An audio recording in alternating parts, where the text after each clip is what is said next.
And hello to all of you. There really are quite a few familiar faces to me in this room tonight, which is really nice. I'm going to start sharing my screen here in just a second.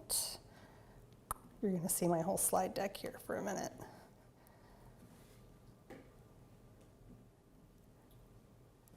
Let's see, I'll start with this one. I'm going to have to switch back and forth between glasses and no glasses here.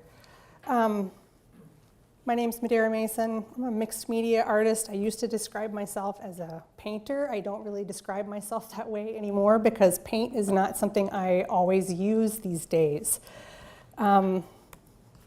This slide, I think a few of you will probably recognize that first word up on the slide, the idea of practice, process, and product. I've been teaching art classes here for a bit, and one of the things that I emphasize in my class is the idea that art is a practice. I don't think of it as a product, I think of it as a practice. It's something that I go into my studio every single day, or at least I try to go in there every day and practice. That's really the thing that matters to me, is my life as an artist, not so much what things look like when they come out the other end. Not that they don't matter, they do, of course, like any artist cares about the product that they produce, but my focus tends to be on my practice and what I'm learning through that practice and what I'm discovering in that practice. I'm going to talk a little bit tonight about the process too. I'm going to try to sort of open up my practice to people who might not be artists themselves and people who might not practice art every day, because I think sometimes that can be a little bit of a mystery to people who are not practicing artists. So I plan on talking about that a little bit, and of course most of the slides that I have to show you are going to focus on the product. You'll see the end result of things, but I'm happy towards the end here to talk about the types of processes and the types of practices that I engaged in to get to that product. Practicing art in my family is a long tradition. Most of the women in my family, going back quite a few generations, have been informally trained artists. This is a painting that my mother did quite a few years ago, maybe 15 years ago. She has no formal artistic education. I do not have a degree in art. Both of my degrees are in literature, not in fine art. Most of what I learned from my mom, from the books that she had around the house, from the art materials that she had lying around, and just the simple fact that she was always willing to let me kind of make a mess with the materials that were lying around. And I think there probably are still some drawings on a few walls here and there in houses that we lived in at one point. This picture that you see here, this is my mom on the right, and that's me as a pretty young child. I think I was maybe 2.5 or 3, and we're actually either in Germany or in Paris there. My dad was in the Air Force, and we got stationed overseas for a little bit, and there's some photos that I have of me in Paris looking at artists sketching in the city center there. We'll get to that in just a second. She was really good about giving me permission to think of myself as an artist, even though she didn't have a formal education, I didn't get a formal education. There was never any question that if you've got a crayon on your hand or a paintbrush, like, you count as an artist. That was never even something I really even questioned, like whether I was allowed to call myself an artist or not. And this is another thing I think that some of my formal students will recognize, is this idea that I don't actually think you need anybody to give you permission to call yourself an artist. You're allowed to do that if that's what you want to do. I don't really hold anybody. I don't check for your ID when you come through the door if you want to tell me you're an artist. So this is from that same day, and that's me looking over the shoulder of the guy who was doing a portrait of mine. I think they paid like $3 or something, or the equivalent of $3 for this sketch that this guy did. The sketch is actually still hanging in my house in a frame. I think maybe Kristen and a couple other folks in the room have probably seen this before, but I remember this is one of the very few super early memories that I have. Like, I remember being fascinated watching this guy make something that looked like me. Like, I was totally fascinated by that.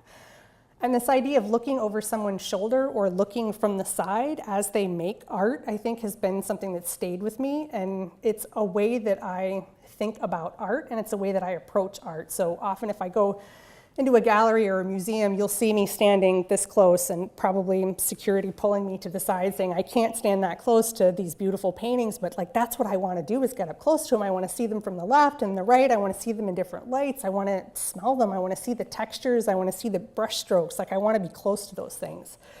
And I think that it may have been some of these early experiences that put me in a situation where I don't think about art, and especially paintings and two-dimensional, what we call two-dimensional art, as something that sits flat on a picture plane, even though I know we look at it that way many times. It really is something that kind of lives and breathes to me. Like that's why I want to move to the side and see it from different angles, right? Maybe that sounds a little bit abstract right now, but we'll get to it.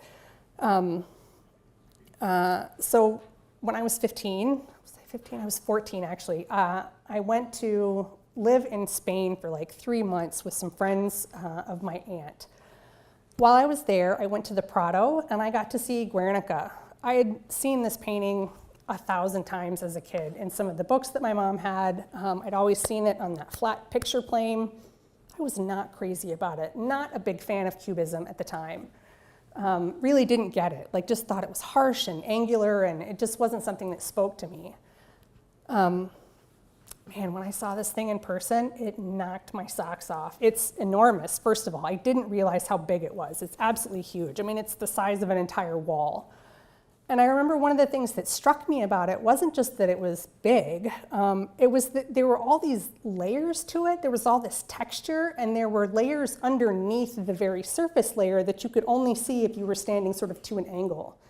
And what emerged in that moment for me was that there were all these other paintings underneath, basically, right? All these versions of that painting that were hiding just underneath the surface that you couldn't see from a photograph. You could only see them if you were standing in front of it, slightly to the side with the light hitting it just right. And what emerged in that moment, basically, I think was this concept for me that art it's not a static thing, right? It emerges through a process. It emerges from a story. It emerges over time from an artist interacting with a surface. And that kind of rocked my world a little bit. And it really unpacked Cubism for me in a number of different ways. One of the things that I also realized in that moment was that Cubism was really about showing multiple perspectives at once, and that's another thing that for me as an artist is incredibly important. Like this idea that rather than showing a single point perspective, you've got 30 different perspectives here, right? All at the same time. To me, that's an incredible thing that an artist can do in a 2D picture plane. And here you can see sort of the outline. There's a number of books that sort of cover the process of Picasso creating this painting. And one of the things that they've done is they've used infrared photography and X-ray photography to actually capture a lot of the process that wasn't documented by like Dora Maar in some of the photographs that she took of this painting. And this outline here is basically where they're trying to outline something that normally you can see when you're in front of the thing in person, but you can't see in a book. So that's that outline there. But I could see that in person in that moment. As a 14-year-old girl, like this was just mind-blowing to me. Another painting that I saw a few years later in Grenoble, France, was the Chaim Sotin's Hanging Sides of Beef. It's this painting that's here on the left. Man, that painting was another one that just like it knocked my socks off. First of all, the color is extraordinary. And the other thing is that the impasto technique, the buildup of like thick layers of paint, creates a three-dimensionality to it that, again, like it forced me to look at this thing from the sides, not dead on and thinking about it as a two-dimensional thing. It became this three-dimensional sort of living, breathing work. So fundamentally, like the things that formed me as an artist, like I'm kind of hitting the list here, right? My mom's perspective on art, this Guernica painting, the Soutine painting, and there's a handful of other things that I kind of want to touch on here so that you sort of get where I'm coming from. I'm going to show you guys a weird random selection of all my work tonight, and it's not necessarily going to make a whole lot of sense at first. Early on, right there.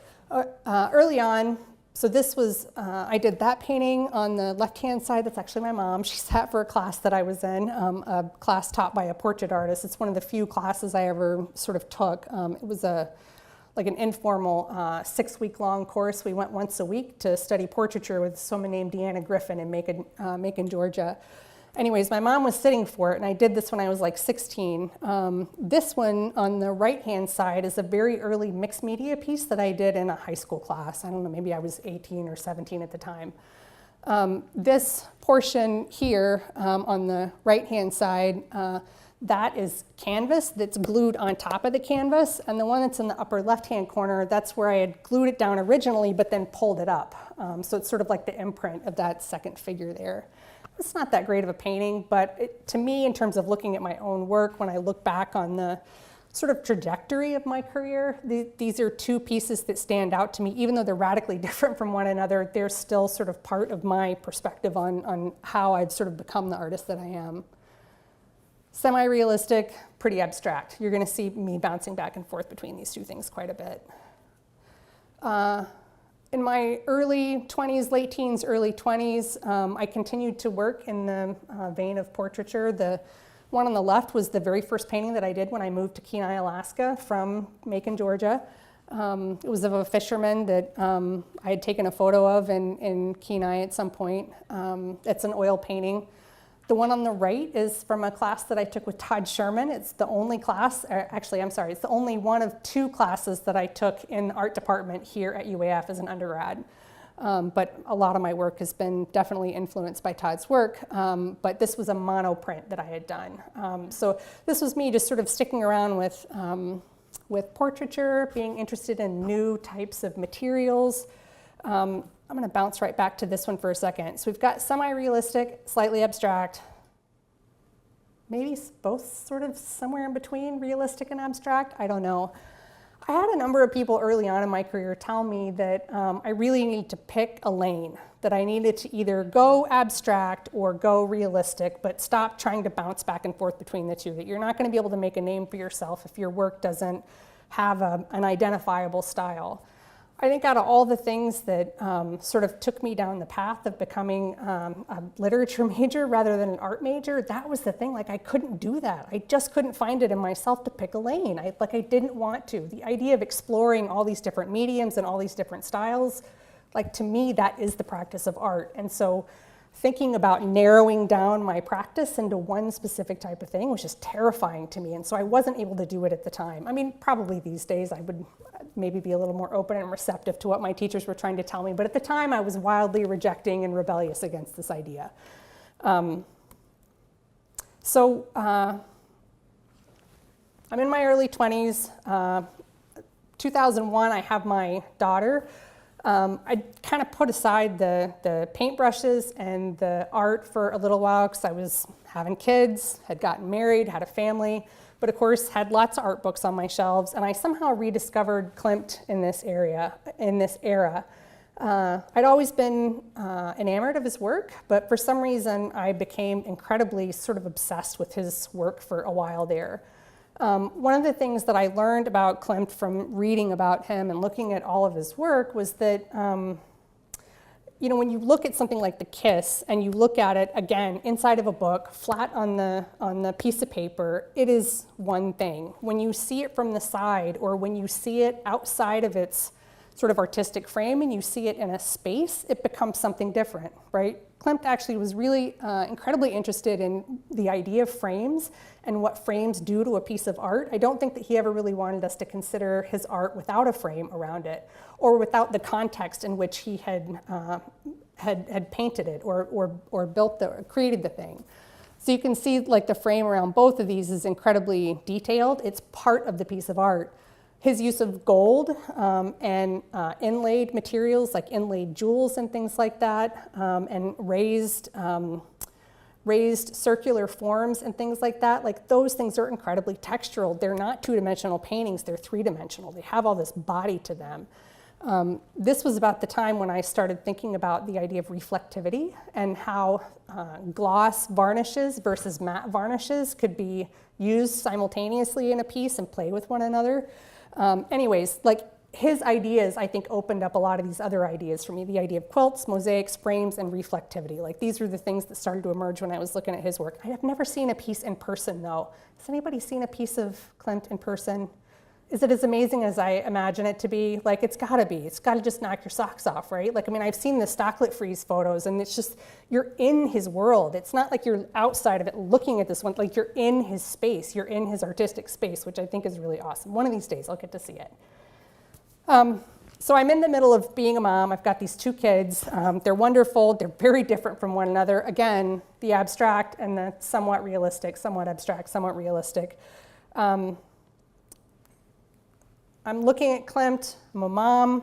I've got all these baby blankets that I've been working on. I've got a bunch of fabric because friends of mine had also been having kids.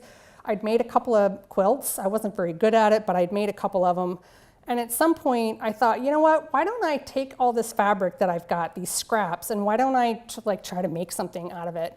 And this was sort of the period of my life. This is about maybe 2002 to 2008 or so, when I was experimenting with fabric as a type of paint, in a way, a collage material. So all 3 of these were made from fabric. They're literally quilted. They're sandwiched. If you've ever been to TVC and you've been to Dr. Leistico's office, this penguin is, Puffin is actually hanging in her office because she and I traded quilts. She gave me a quilt and I gave her this one, so it's hanging in her office. But man, it cracked open the idea of me working as an artist again for the first time in a long time. Like I said, I'd set everything aside because I was trying to raise these kids, but suddenly it was like I couldn't think of myself as a mom without thinking of myself as an artist, and vice versa, right? These things started to go hand in hand for me, which is weird, right? Because motherhood is exhausting, but here I found myself getting up at 5 o'clock in the morning to work on art because I had the bug. And it was quilts that kind of brought it back for me. I went on a trip to Anchorage during this time, and I saw one of Karin Franzen's quilts. Have you guys ever seen her work? Has anybody here ever seen her work? She's an amazing quilt artist. She's friends with Reed Nancaro. I've actually sort of lost touch with Karin. Haven't seen her in quite a long time, but for a long time she and I were very close, because as soon as I got home, I found her number in the phone book and I called her and I was like, I just saw a piece of yours in Anchorage. I gotta come see what you're working on. Like, I invited myself out to her studio, basically. And she was very kind and very gracious about it and invited me into her space. And she was doing everything I'd ever wanted to do with paint with fabric. Like, it was amazing. She had all these different fabrics. She had these enormous quilt walls where she had all these designs laid out. She's an incredibly gifted artist. And we got to talking to each other, and ultimately we ended up sharing a studio at Well and Good Studios. I don't even know if those studios are still there, but back in the day, the one on the very end was this enormous studio, and she and I shared that space together. And it was funny because both of us were sort of experiencing this isolation, me as a result of being a mom, and her as a result of living out like way in the middle of nowhere, basically, working in her studio all day and not sort of coming into town all that often. So we were both really isolated. We just wanted to be around other artists and talk to other artists about what we were doing. My point here, though, is that she had an incredible influence on my work and how I think of design and things like that, because she was really good at that stuff. But of course, I'm not one to stick to one material, right? I like the idea of exploring concepts through different media. So at some point, I set aside the cloth and I started thinking about paper as a kind of material that you could make quilts out of. And my son had started doing origami, and I was learning how to do it with him, and I realized that you could put these forms together, these origami forms together in quilt patterns. And I made quite a few of these fairly large origami quilts. So this is all paper, this one on the right here. The one on the left, that's a quilt motif. That piece actually is about, I should have added the photo of the whole thing here. That piece is about 7 feet long and about 3 feet high. And the poet, Jill Osier, local Alaska poet, she actually helped me with a lot of this, because that's one thing that I learned from working with Karin, is that you don't have to make all of your art by yourself. It's okay to ask somebody to sit down with you and help you with pieces that are incredibly laborious. And that was really actually a wonderful experience. I sold that piece just recently actually to an architect in Spain. So it's hanging in some giant stairwell of his, which I just absolutely love that went to somebody in Spain. The pieces that you see, those little gold flowers, they're about this big. So that whole piece is incredibly detailed. It took me months to finish. But it's a quilt, right? And you can see me playing with this concept of reflectivity there, as well as this quilt motif. So the gold is something that I added specifically because I wanted that to look different from one side than it did from the other. This is sort of going back in time a little bit. This piece on the left was actually the very first piece of art that I sold in Fairbanks, and I sold it from, what's it called, the Artworks. It used to be the gallery that was right here at the bottom of the hill. It was the very first thing I ever sold, but this is a Todd Sherman influenced piece, whether he knows it or not. Those ravens are all block prints that I printed onto fabric rather than onto paper. And then I sewed them together, painted them, and then added them to the canvas. But again, I'm playing with the idea of quilts and that motif specifically. This quilt that's all paper. Those are hand-drawn on pieces of paper, cut out, and then glued to the surface.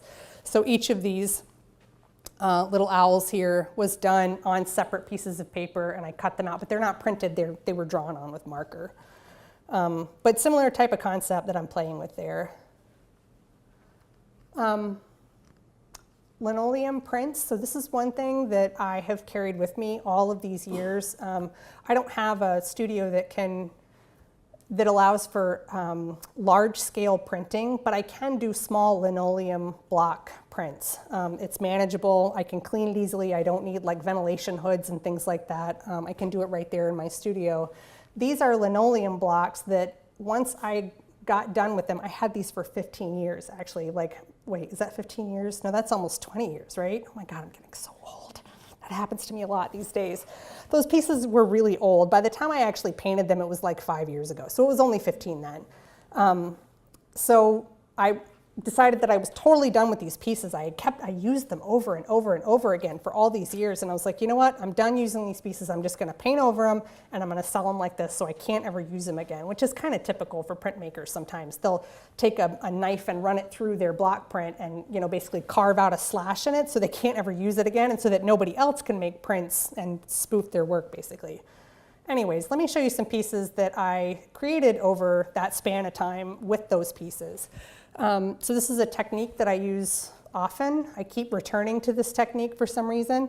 I'll take a block print and I'll print it on top of a piece of paper, and then I'll cut that piece of paper out and glue it down to a surface and then either paint over it or just leave it as is. The piece that's down on the lower left-hand corner here, the Ghost in the Thicket, that was a piece that I did, that's probably around 2005 or so. That was a long time ago. And then this piece here was done as recently as 6 months ago. So I continued to use that block and that image over and over and over again. But I mean, to me, that's the quilt idea, right? That's this idea of using patterns over and over again and taking old materials and making them new again by cutting them apart and refiguring them. This lower one here on the lower right is digital. Like the influence that Klimt had, this idea of frames is something I keep thinking about. I've actually there's a show that is hanging up currently at Ursa Major Distillery. That's all my work in there, and there are two different areas that are really about the idea of frames. One where I'm using frames in new ways, and the other one where I've exploded the idea of frames and I have no frame at all. There are things running off the sides of the frames. But these are just a few pieces where I used frames as part of the art. The work is actually glued into the frame. You can't remove the work from the frame. If you remove the work from the frame, it's done. The photo on the left here, that is a photo of a small piece of art that was in a gallery in Washington, D.C. I took that photo on the flight back. I was super bored and had my iPad out and started cutting out around that photo and adding new things in. I had a photo of some yarn that I had bought for my daughter, and I cut that out of the photo. The earrings and the flowers, the owl, the background here, these were all different digital pieces that basically I'm engaging in the same process of pulling pieces of media together that sort of don't belong together and creating something new out of them. In 2020, is that right? 2021, in the fall of 2021, because of my love of Klimt and because of the influence of a bunch of people that I was following on Instagram at the time, I decided I was going to go to Chicago, to the Chicago Mosaic School for a week. and take a class there that would teach me how to actually do legit mosaic techniques, because I was trying to do stuff according to the instructions I found on YouTube. That was not working out so well. So I decided that I actually needed some training in how to create like legit mosaics using real techniques that have been around for a while. So I went to visit the Chicago Mosaic School, and like, you know, I gave you guys that list at the beginning of like, there was the Picasso painting, and then there was the Soutine painting. This was another one of those moments where like I came back from that class forever changed. Not just because of the things that I learned or the people that I met, but because I started to see things in a totally different way. Looking at glass from the side, obviously it's got different properties than if you're looking at it head on, especially if you're looking at things that have that, that iridescent sheen to them on top. This is the work of an artist named Casey Van Loon. Her work is all over Chicago. You can see her stuff built into the sides of walls, and it's incredibly three-dimensional. When you look at it dead on, it's beautiful, but when you see it from the side, you can actually see that there are these constructed layers that are building up the surface of her work that are amazing. What we did as a class, this was the project that we worked on. The far left was the little head that me and my partner had. The piece in the middle, this is us installing the piece on the brick wall outside of the school, and it's only partially done, and then this is what it looked like when it was totally done. If any of you are looking for a really fun week to spend in Chicago, let me tell you, it's so much fun. The teachers are really good. It's just a really great vibe that they have in that school. It's really wonderful. And I came back from that class changed. I started thinking about my work really popping up off the surface of the wall, not just in a square frame, but like what could I do if I'm sort of in that space between sculpture and two-dimensional art. This is an idea that I cribbed from somebody on Instagram. I cannot remember the artist's name for right now. I'm so sorry that I can't. I would like to attribute her directly. But I wanted to try this idea out of what does it look like when you hang fabric on the walls. I've always tried to paint fabric. I'm terrible at it. It's really difficult to paint fabric and make it look like real fabric, especially if it's shiny or patterned or anything like that. Thought, screw it, I'm just gonna actually make something that is folded in the same way that fabric might be folded. The piece on the far left there is made from paper. That's quilted paper again. I softened up this a series of pieces of paper and sewed them together literally with a sewing machine.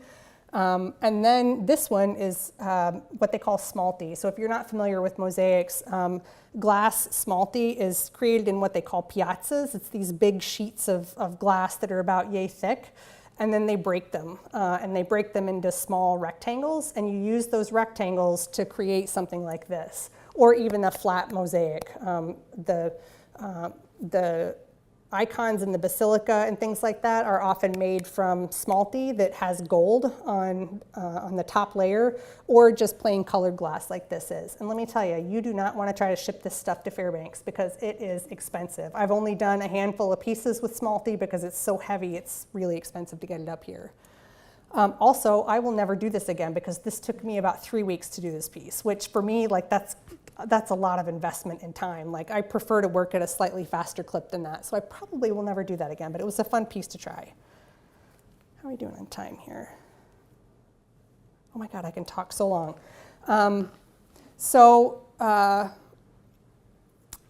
These pieces on the right, these were all pieces that had been lying around I shouldn't say all, many of these pieces were pieces of rock and shell and sticks that had been lying around my house, like in weird spots on a bookshelf. I don't know if you guys do this, but I put like neat little objects that I find in various places in my house.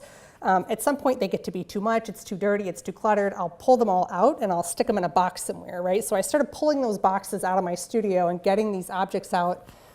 This piece right here, that is a piece of pottery that I found in Juneau. There was that, it was like a housing facility for people who were working somewhere in Juneau, and the whole thing fell apart and everybody lost their jobs, and all this pottery ended up going into the bay there.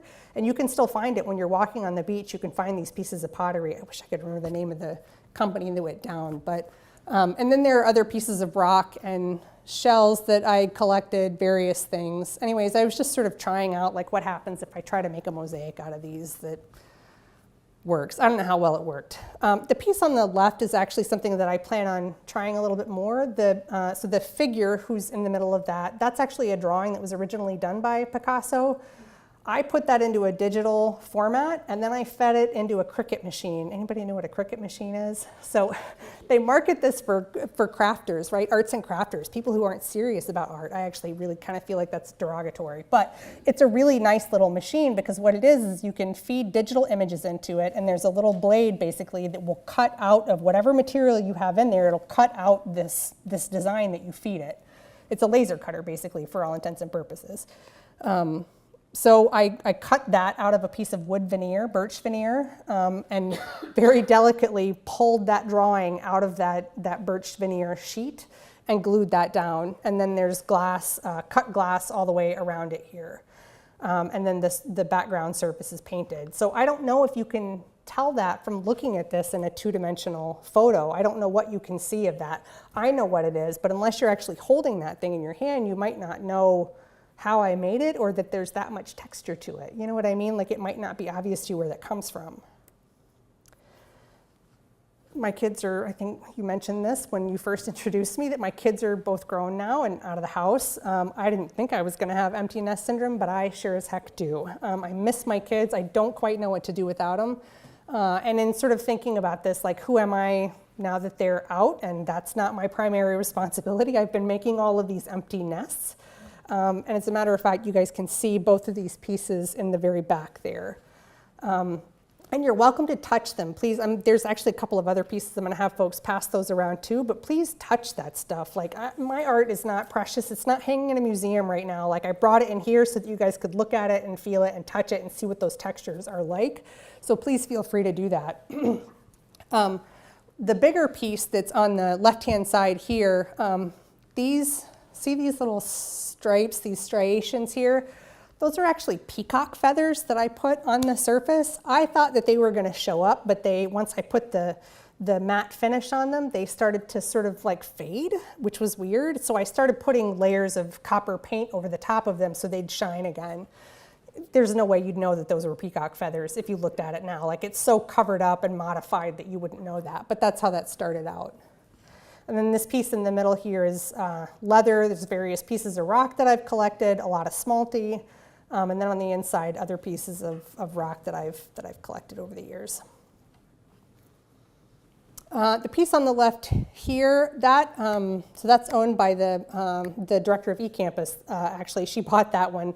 The owl is raised up about an inch off the surface. So remember the ones that I showed you of Casey Van Loon's work, where you could see that that dimensional piece up off the surface? This owl sits up off the surface. The lower part of the torso of the owl is leather. So that's hard to see in this two-dimensional photo too, but you can, when you look at it, like, you can see that it's leather, and it's these sort of fish scale or alligator skin type leather that's on there. That was really fun to do. And that the fish scale leather looking pieces that you see there, it's actually not really leather. I think it's fake everything, but it looks like fish scales to me. And I thought that was kind of a, I don't know, fun juxtaposition. And then the maps in the background, that's an old antique map of New York that I found in some antique shop in Georgia. Piece on the left, or the right here, you can see there's a little doll there. Like, this is like that mosaic. Like, I think you can see how much that the mosaic school impacted me, and what I learned there is like influencing how much I'm sort of investigating this idea of things popping off the wall and using thin set, which is the cement stuff that you cement those pieces down with. So a lot of these pieces use thin set as an adhesive medium instead of things like glue and stuff like that.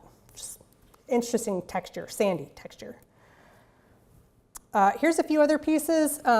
Those of you who know me know that I went through a phase where I was doing beading a lot. I was trying to learn how to bead, and I was making a lot of jewelry. I made these. But this piece on the left-hand side here, this has got a cylinder that's created from beads. And some of you guys have two of my box pieces here that have beaded forms on the inside of it. And please feel free to try to turn this one here if you get a hold of that one.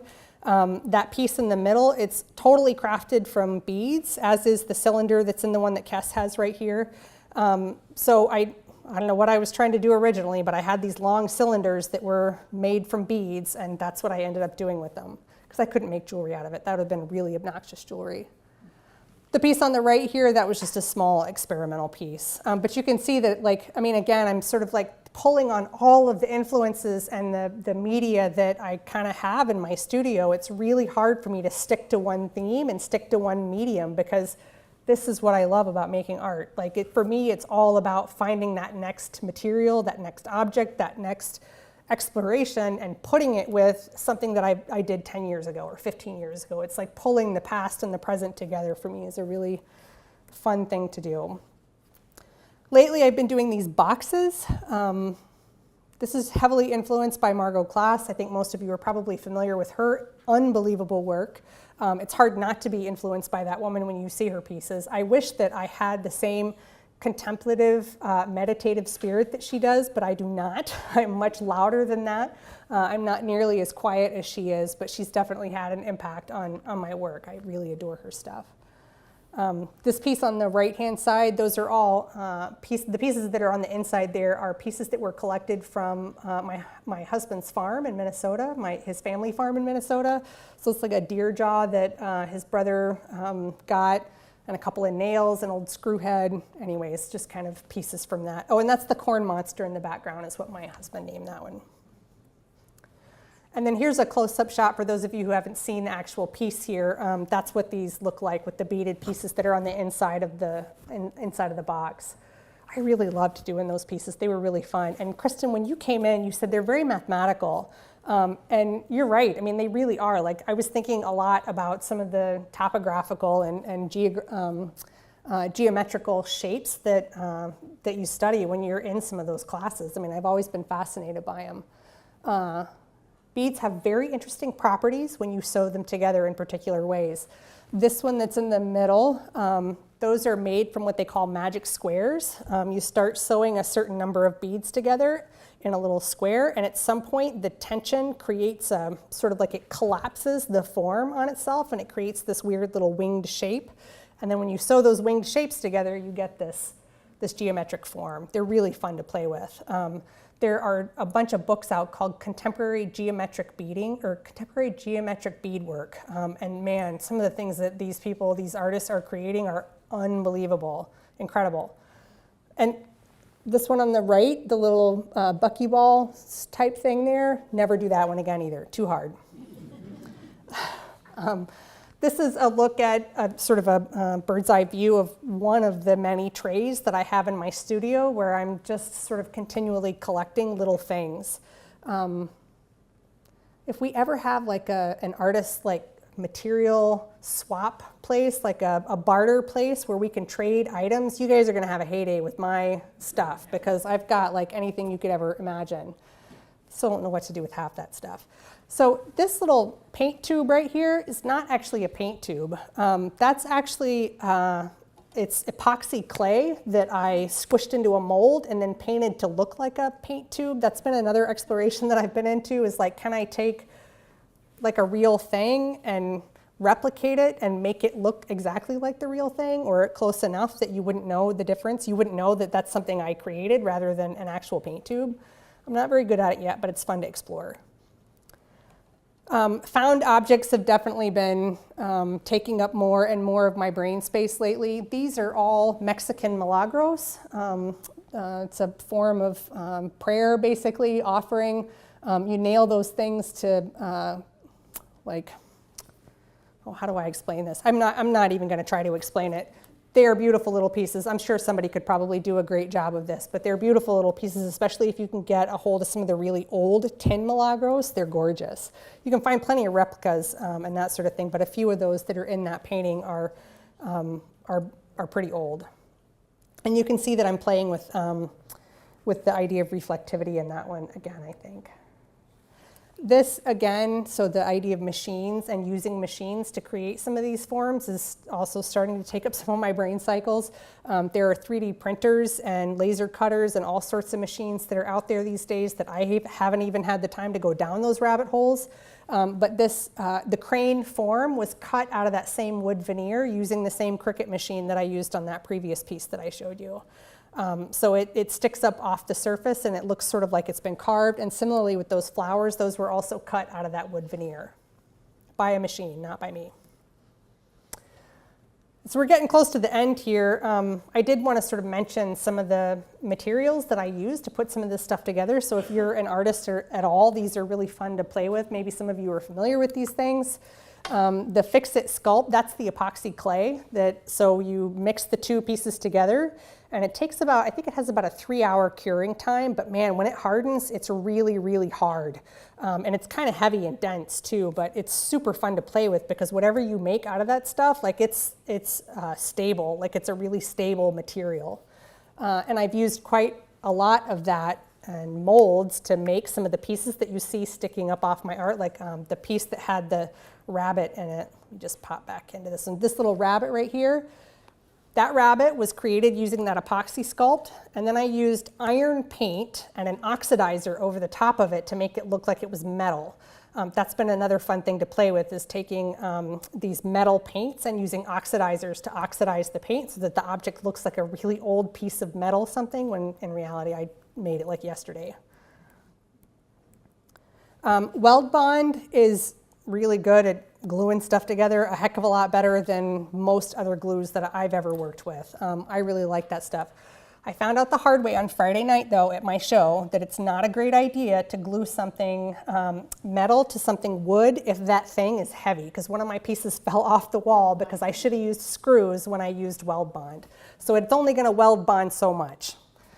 Use screws if it's heavy. The third picture here, this is one of the thin set varieties that they used at the Chicago Mosaic School. One of the important things that I learned from them is that all of these companies, like the Mapei company and some of the other ones that make, like the big companies that sell things via Lowe's or Home Depot, they make those thin sets to work at certain temperatures. So if you buy thin set in the south and then you try to bring it up here, it's not going to have the same adhesion power at low temperatures that it does in the south, because it's made specifically for like areas of humidity and heat, whereas the ones that they make for the north have a totally different formulation, I guess. I haven't learned that one the hard way, thank God, but so it's just something to be aware of. I thought it was kind of an interesting little fact. And then this is my secret weapon. This is Golden Super Matte Medium, super loaded matte medium. The reason why that's my secret weapon is because so it's a matte medium, matte meaning there's no reflectivity to it. But that matte medium in particular, zero reflectivity. Like you cannot get light to bounce off of that medium at all. And it's also weirdly, it's very solid when it dries, like it dries super hard. And so many of the pieces that I've done where it's a paper collage or a paper mixed media, I use that to glue the paper down for a couple of different reasons. So for one, it dries hard and it dries tight, and so there are a few wrinkles in the paper.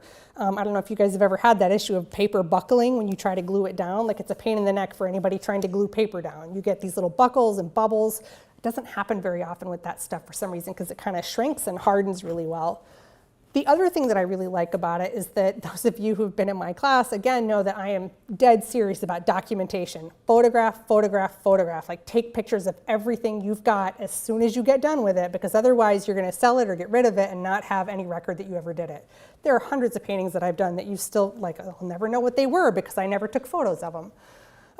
But that stuff, when you take a photo of anything that has that matte medium over it, you're not going to have any glare at all. Like it just disappears. There's no reflectivity to it, so you can take really good pictures of your work because that covers it up. Now, once you're done taking the photos, if you want to put a gloss varnish back over something, you can, and it'll sort of return that luster and shine to the painting. But if you're working with acrylics especially, you can put that stuff in there, and man, it's really nice to photograph stuff with it. I think that might be that's all of my slides. I could go on for another 30 minutes. Where do you get that? The super loaded matte medium, unfortunately, you kind of have to buy that online. I think I've been getting it from Utrecht. No, not Utrecht. What's the other one? What is it? No. Maybe it was Utrecht that I got it from. If you Google it, you'll find a couple of places that sell it. It's kind of expensive, but for me, because of the amount of work that I do and the amount of paper that I deal with most of the time, it's kind of worth the money.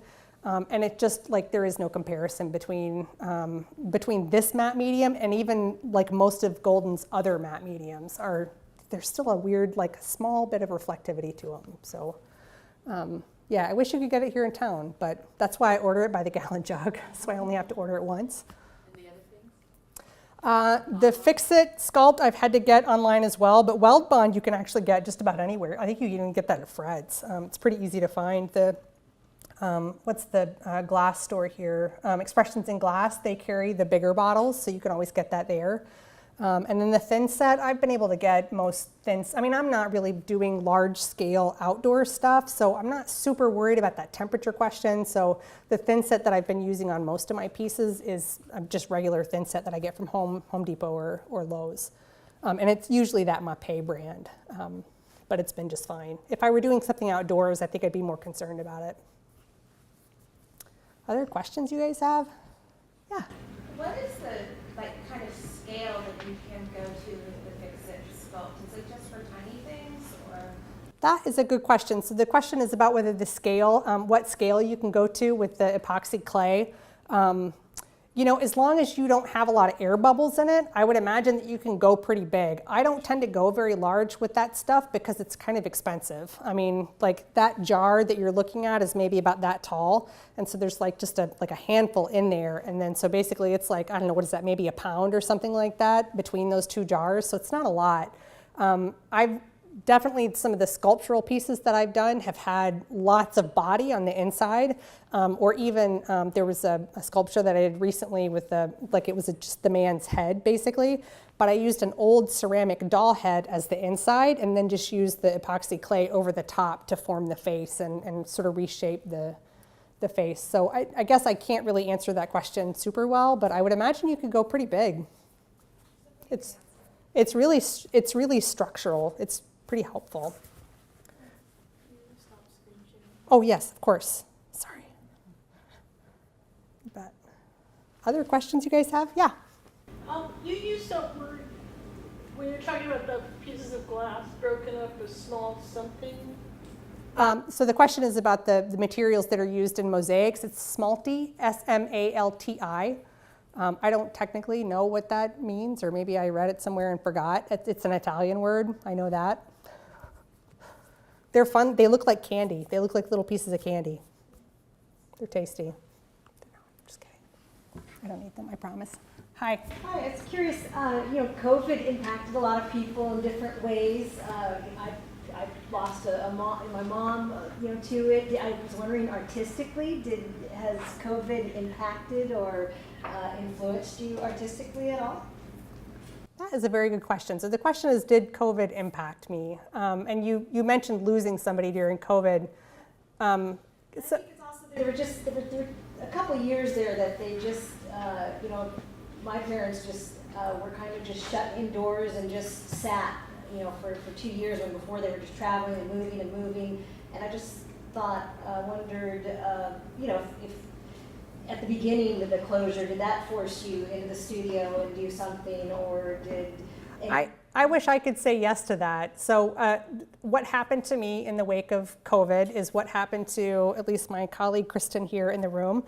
We actually worked pretty much nonstop in the wake of COVID because I was working for eCampus at the time, and we were helping professors get their courses online in the wake of that. So I actually did less art probably in that year and a half after COVID than I had in the previous 10 years because we were working so much. But I mean, the unfortunate thing was about 4 months before COVID hit, I lost my very best friend to a really rare form of cancer, and she had struggled with it for a long time, like 3 years or something like that. She'd been, it was like stage 4 when they found it. Like the whole thing was just tragic and awful. And I definitely found myself turning to art as a way of coping with that. So there are definitely times when I'm coping with whatever the heck is going on in my life by burying myself in the studio. I mean, I can't think about anything else when I'm working on a piece. You know what I mean? I can't like focus on anything painful or even anything that good when I'm not focused on work. So maybe it's unhealthy. I don't know. It's a kind of workaholism, I guess. Like it's a way of working and avoiding all the other stuff that's going on in your life. But when I look back at the pieces that I was working on during that time, I mean, there was a whole series that I did that was called Modern Medicine, and it's all paper cutouts of like anatomical diagrams and things like that, and like you can tell it, like it's x-rays and CAT scans, and I mean you can see that in the work, so it's not like I wasn't thinking about it at all. I'm sure that other artists in Fairbanks will give you radically different stories depending on what their experience was, but mine was unusual, I think, in that I actually had to work harder than most people, whereas everybody else was like, I don't know what to do with all this free time. That was not my experience. Your empty nest concept is relatable and very interesting. That's neat how you put that into art. I didn't even know that that was what I was doing until somebody said something to me. They're like, those look like a bunch of empty nests is what they look like. And I'm like, oh yeah, like I guess my kids did just move out. So yeah, sometimes that you realize that you've been working on something and you didn't know it. Yeah, that certainly happens. Yeah. I like that idea that you're talking about, like when you get really, you say you get really close to painting in the museum. I was just at the MoMA in San Francisco, and I saw a painting there that I first saw in the New York Times, like maybe like in 2012. And it's like you're just so captivated by it, and people are like, and you're just like, wait, it seems so personal.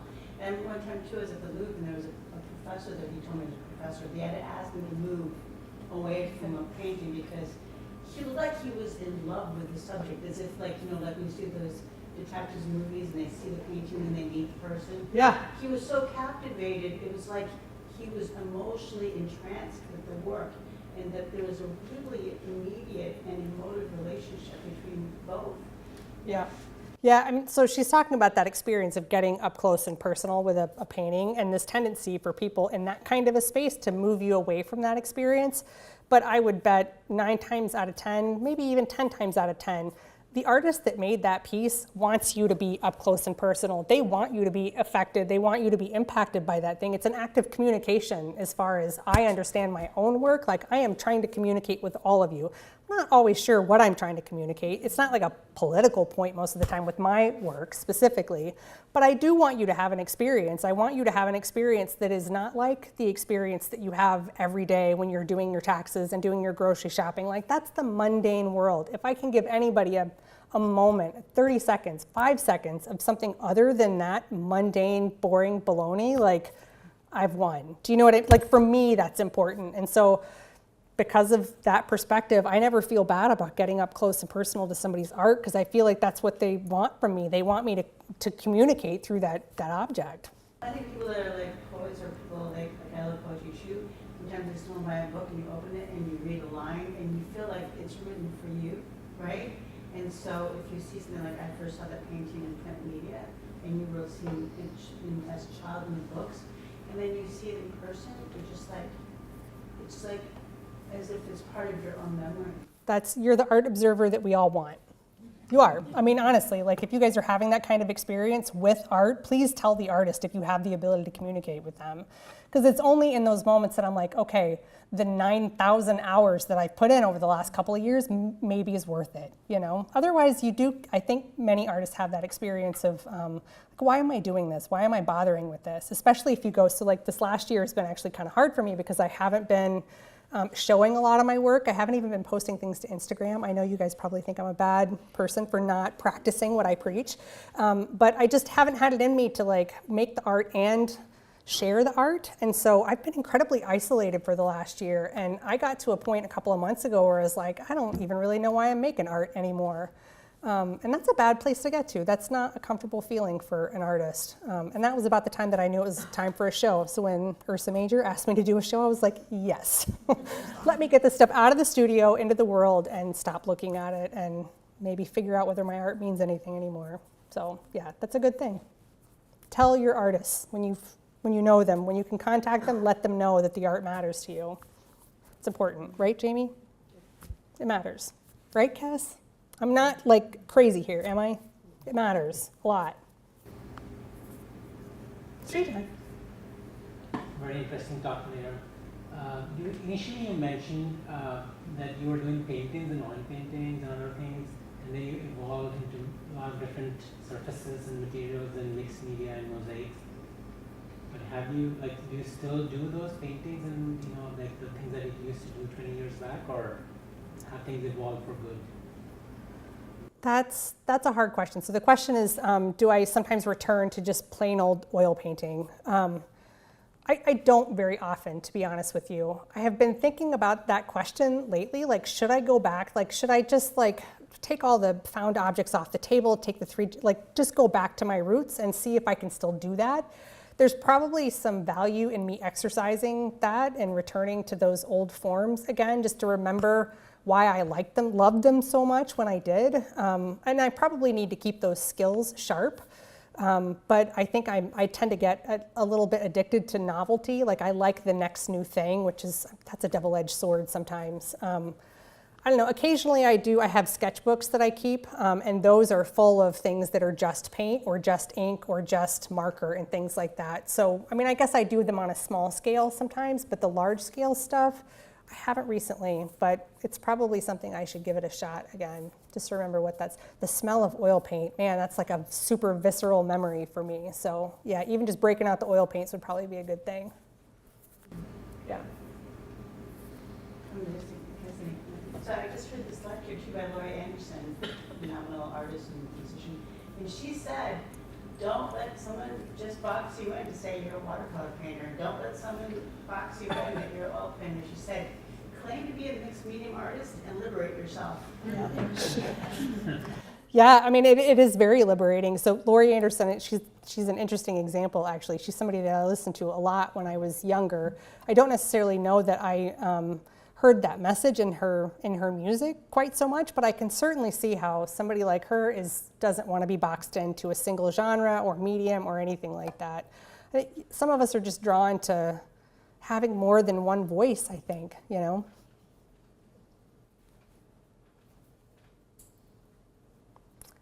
Other questions? It's been a delight talking to everybody. Yeah, thanks for being here.